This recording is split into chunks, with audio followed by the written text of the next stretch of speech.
Douglas Fairbanks Jr. and Bob Hope are among the many international stars who've been to see her act, and both said that she would make it anywhere in the world. The fact that she lives and works in Adelaide is due to her love of the city and a pathological fear of flying.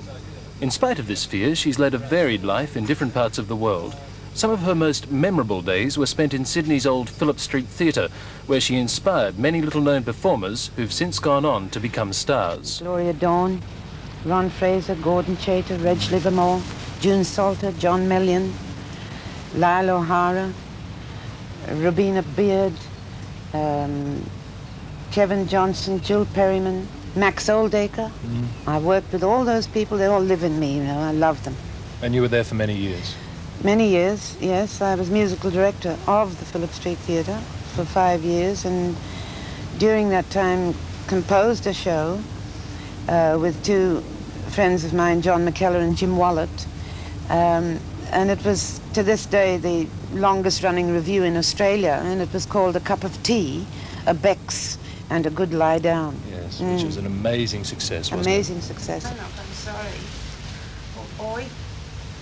SYBIL today lives in a gracious Adelaide home, which she shares with a 23-year-old Singer motor car and a rather remarkable number of animals. I have two house cats called Cinnamon and Nutmeg, 4 dogs, Snooty, Busker, Bugle and Lute, and then I have my outside friends. And I suppose the roll call changes from day to day, but I suppose there are somewhere between 18 to 23 of them, which I feed.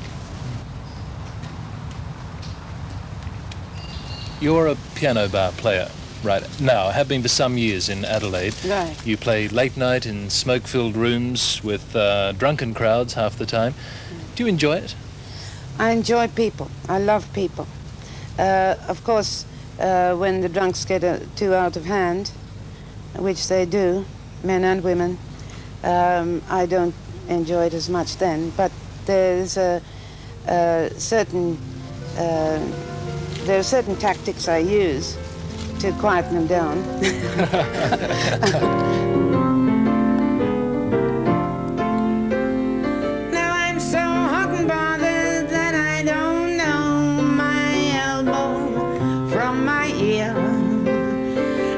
Suffer something awful each time you go. It's so much worse when you're near. So here am I with all my bridges burned, just a babe in arms where you're concerned. Lock those doors and call me yours. You took advantage of me. I'm repeating that you took advantage of me. You took advantage of me, yes you did. Oh yes you did. Thank you very much. Thank you. Let's go back to the beginning. You were born in India, weren't you? Tell us something about your early life in India. Wonderful. I'm glad you asked me that, because I was exposed to family life.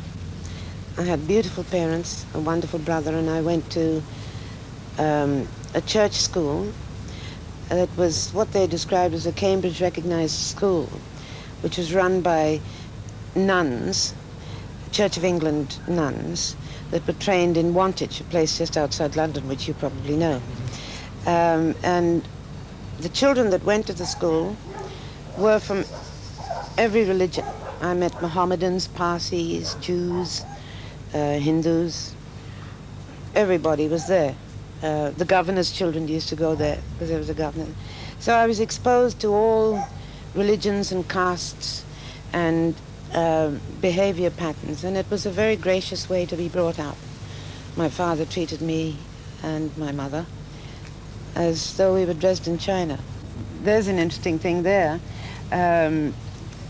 From the days when we had soirees at home, my father would play the piano and people would come round and sing. Spike Milligan, his family lived just very close to us. And they used to come around on Sundays and sing along. How old was Spike Milligan when he used to come round? Spike, he was probably about 12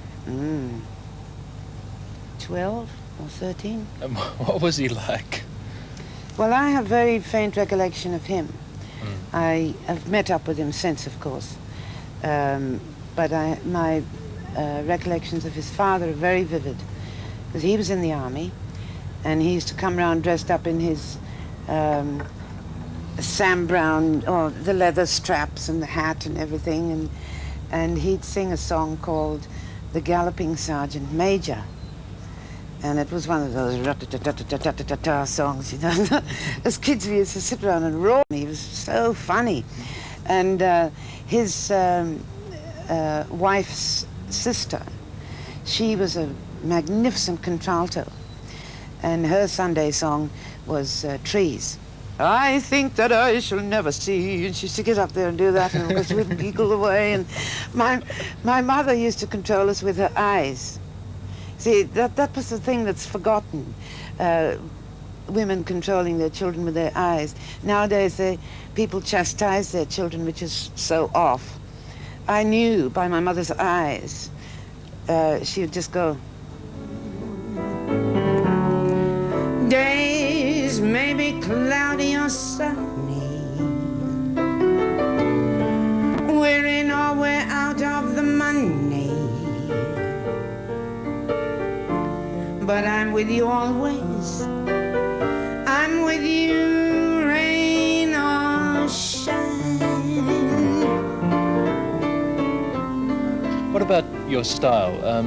Did it come from any particular mentor? Do you have anyone you admire very much that that's influenced your style? My father. He used to play piano. He was a genius on the keyboard. And I suppose the talent was handed down there in that way. But of course, my main inspiration comes from our Creator, my Father in heaven.